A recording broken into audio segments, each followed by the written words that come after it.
Welcome to See and Free Studio, a show all about discovering your unique, special, and different. I call it your USD. And I thought the best thing to do was to tell you a little bit about why this was so important to me. What is a unique, special, and different, a USD? And why do I want to share it with the world?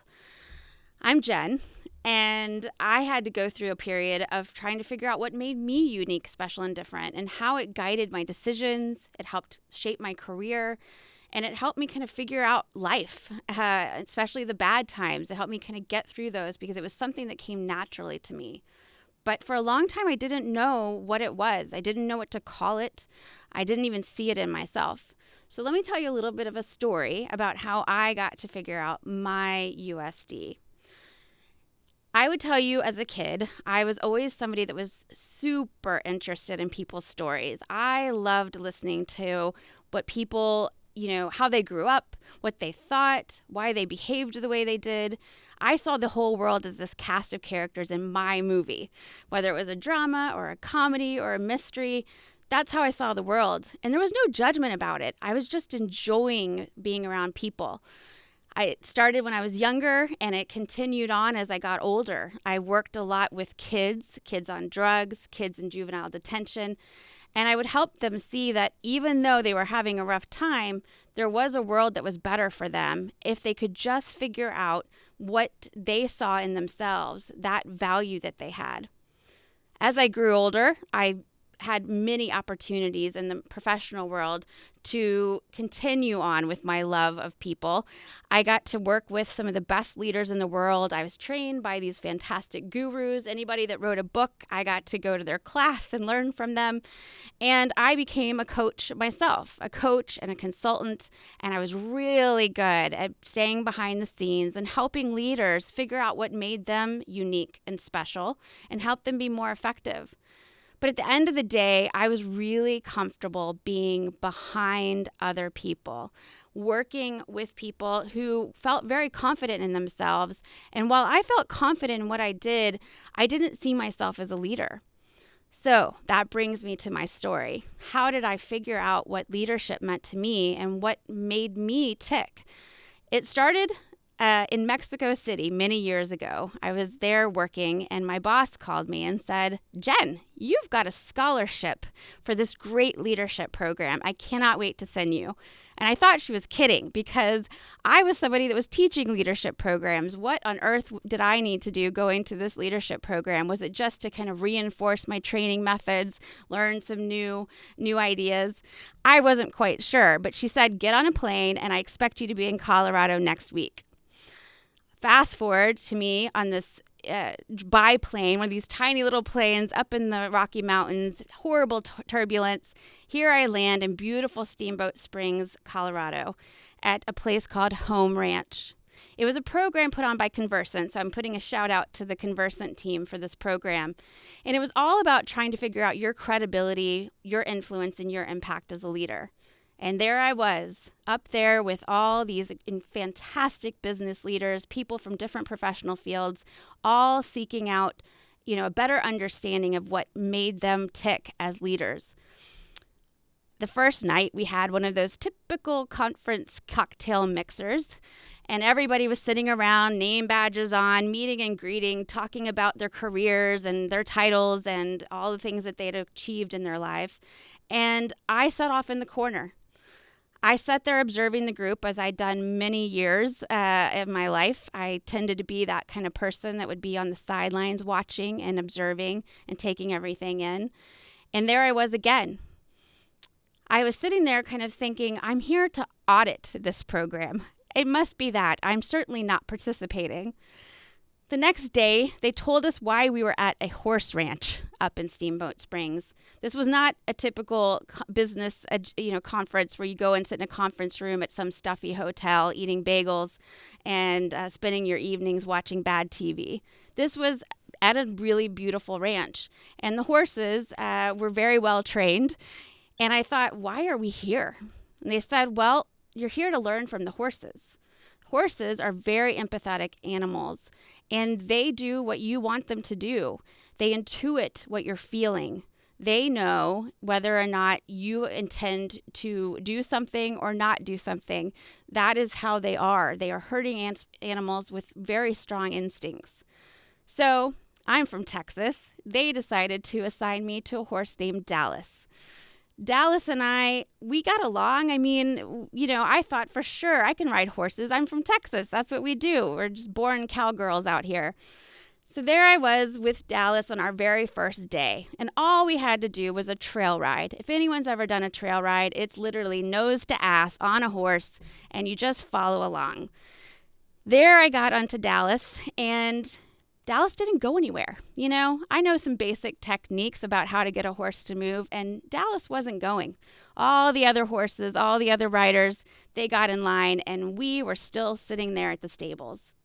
The ranch hand generously got down off his horse, came over, grabbed the bridle, and put Dallas in line. The next day, we come to the stables again. Dallas and I feel like we've got a connection.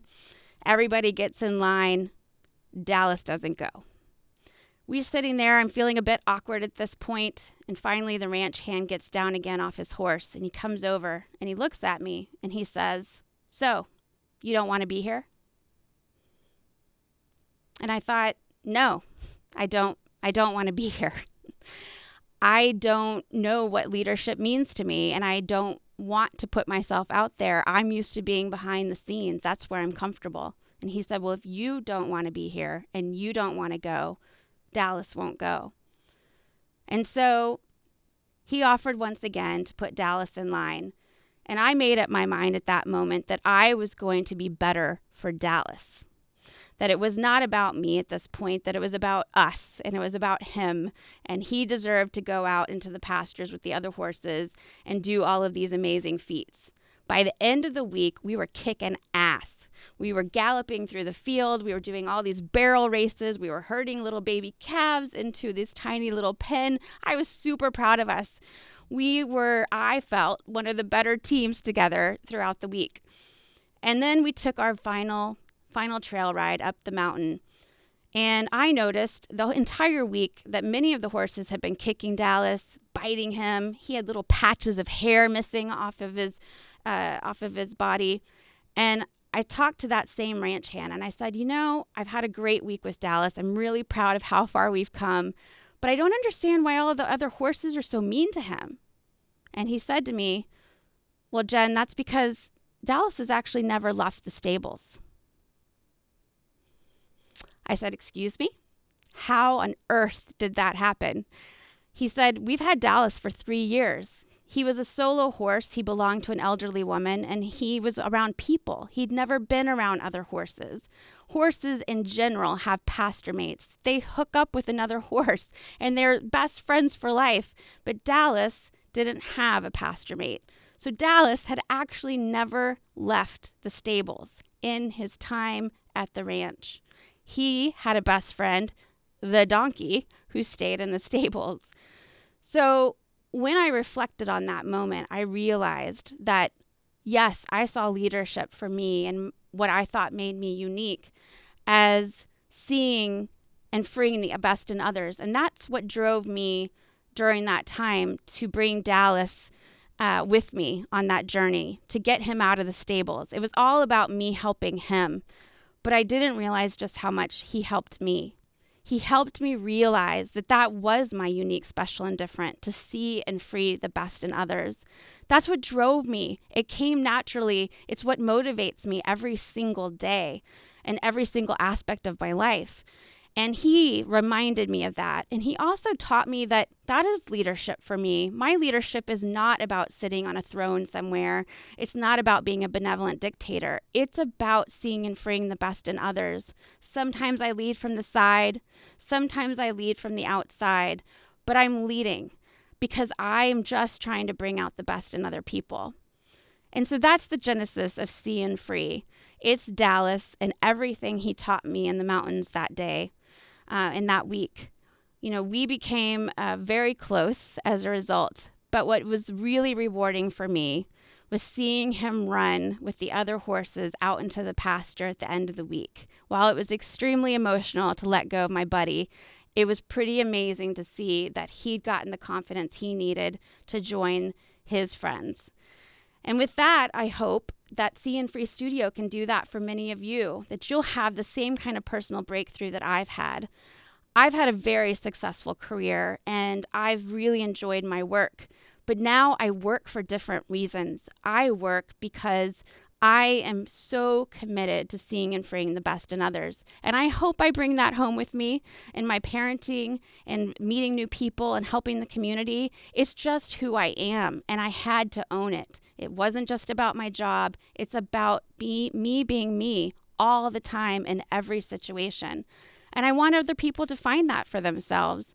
If you're an entrepreneur and you're trying to start a business and you're super passionate, you got to find that thing that makes you tick, because you're going to have lots of rejections. If you're somebody just trying to make a career change, you don't love what you do, you're doing it for a buck. It's time to find that thing inside you that truly drives you. Maybe you're just having a rough time or you want a better outlook on life. I want you to find that here at See Free Studio. And I've brought together some entirely amazing people that I think you'll love. They are super authentic, cool, and they've managed to tap into what makes them tick. They're unique, special, and different. And some of them have even made careers out of it. So each week you're going to meet somebody new. And we're also going to have See Free University, which is a way to learn some of the concepts. These aren't my concepts. They're not my ideas. They're just some of my favorite things I've learned and reflected on over time. And I want to bring them to you and share them with you. So I hope you'll join me every single week when we're together and go through this journey with me. I still stay inspired by learning from other people, and I hope you will too. So with that, I hope that you have your Dallas moment and that you find your unique, special, and different. Please subscribe. You can visit us at See Free Studio on YouTube or LinkedIn. Hope to see you there.